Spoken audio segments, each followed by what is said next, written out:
Mr. Hippo. Holy Mr. Hippo! Please adjust the volume until you can hear. Ah, fucking shit!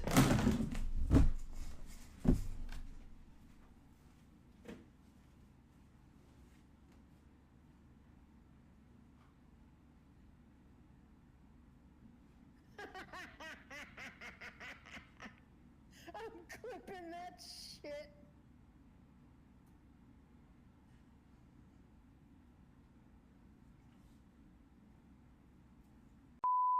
Can I just...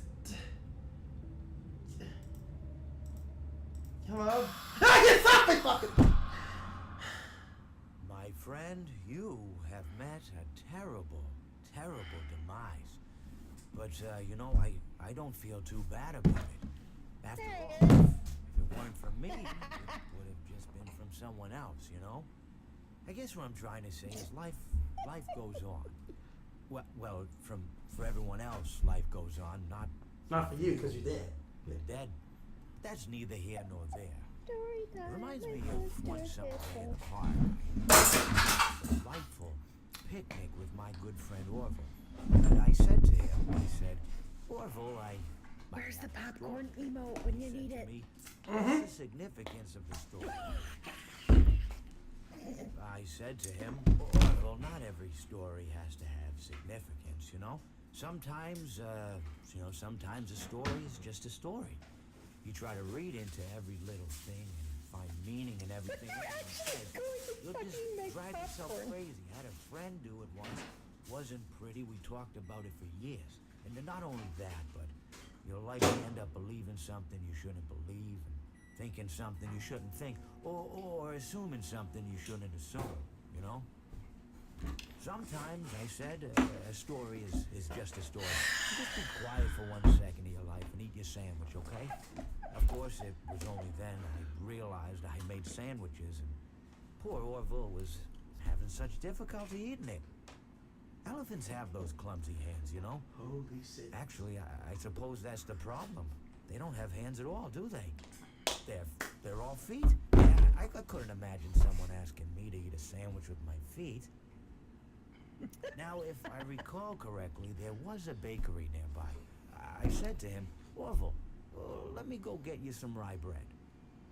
Now, I'm unsure if elephants enjoy rye bread, but I assure you that Orville... Can you eat a sandwich with your feet, beast? was on a Tuesday, which was good because rye bread was always fresh on Tuesday. They made sourdough bread on Monday and threw it out Wednesday.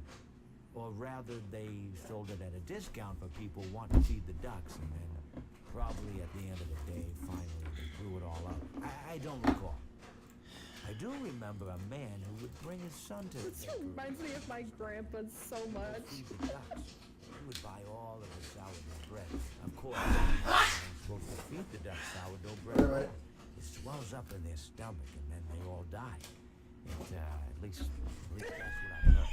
You know, I never saw any ducks die myself, but I did notice a substantial decrease in the duck population. Reminds me of the bit with Danny with the yarn. Stop Help. telling him he was killing the ducks by feeding them sourdough bread.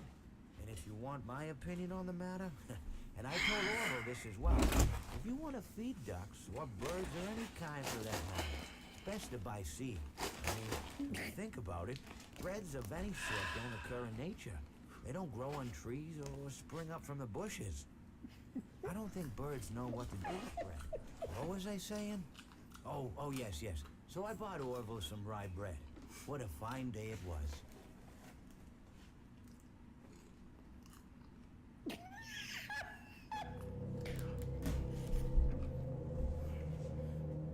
I hate everything. I hate everything here. Please die. Oh my god. That was amazing. That was AIDS. If I don't see clips from the beginning to end, I am done. Knows how to tell a story. Oh, I literally had enough time to go make popcorn.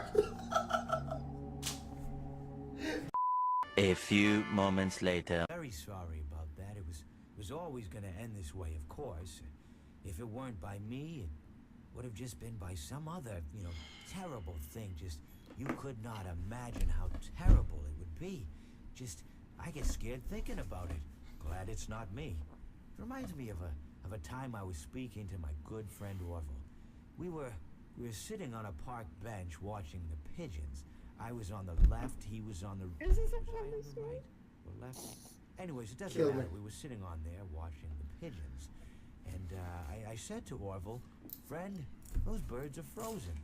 And he kind of looked at me like I lost my mind. You did? I reminded him that it was winter, you know, and often birds will sit in a tree until they freeze. Then they sort of fall to the ground until the sun warms up and they can, move around again.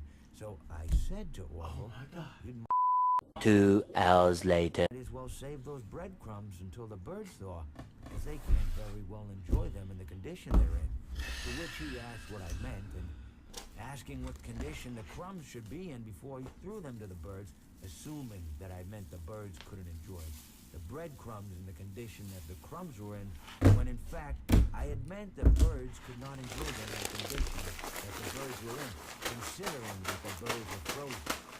So he took a moment and I said to him, "Orville, why did you throw the breadcrumbs to the birds when I just told you they're frozen?" To which he responded, 2,000 years later. I said to him, "Orville, why did you throw the breadcrumbs to the birds when I just told you they're frozen?" To which he responded, "The breadcrumbs are not frozen." Again, misunderstanding my words. I didn't mean to say that the breadcrumbs were frozen when I said I told you they're frozen. I'd been referring to the birds.